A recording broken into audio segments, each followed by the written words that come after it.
Hello, I'm Margaret Graziano with KeenAlignment, where we empower people committed to shaping organizations that work. Any culture endeavor is a change endeavor and requires a strong faculty at change management. What's in the way of effective organizational change management? First, we underestimate how much fear plays a role in stopping people from moving forward. In the US, 30% of workers, an estimated 9.7 million people, say they feel anxious and stressed, and when that happens, it impacts their productivity at work. Well, change causes fear, and fear causes anxiety and stress. In the 7 levels of individual, group, and organizational effectiveness, the lowest level is hopelessness, the second is fear, and the third, frustration. Next, there's the power and freedom line, and courage is the level right above power and freedom.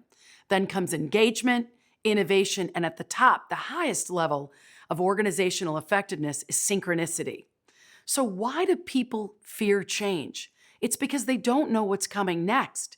Organizations tell people that they want to change, but they don't always take the time to realize that they're communicating into people's fear. And when they're doing that, people can't hear them because they're so focused on what they're afraid of. So think about it for yourself. If my spouse gets a new job and says, honey, we're moving out of state, he comes home, he's totally excited, talking about the move, the new job, and I'm not listening because I'm focused on myself.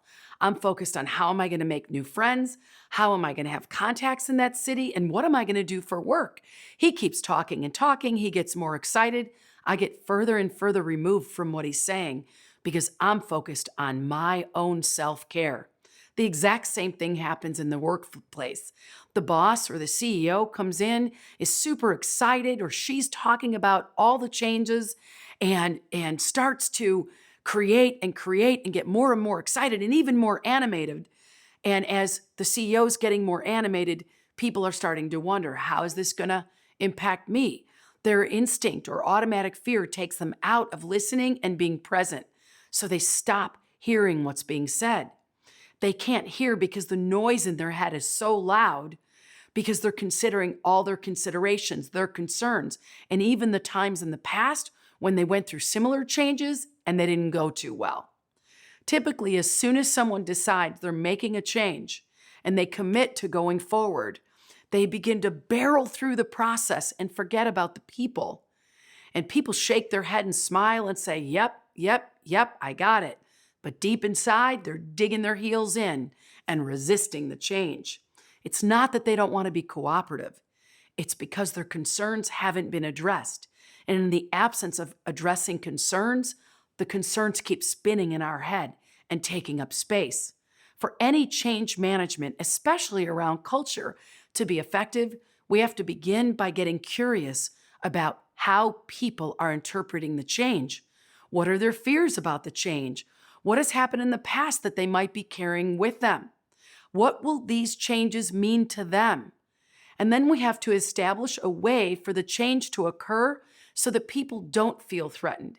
This means taking the time to talk to people.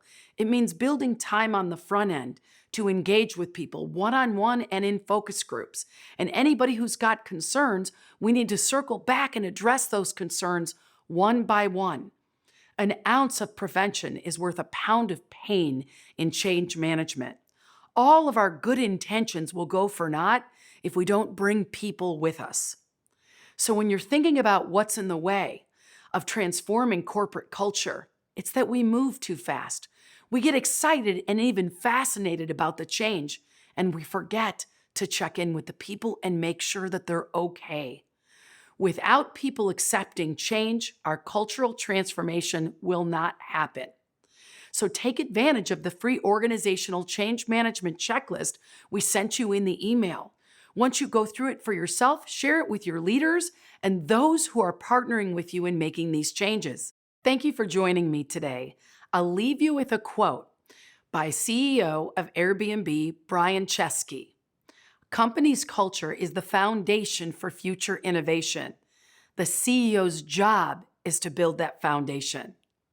Thank you so much for joining me. I'm wishing you the best of success on your cultural transformation journey, and I'll see you tomorrow.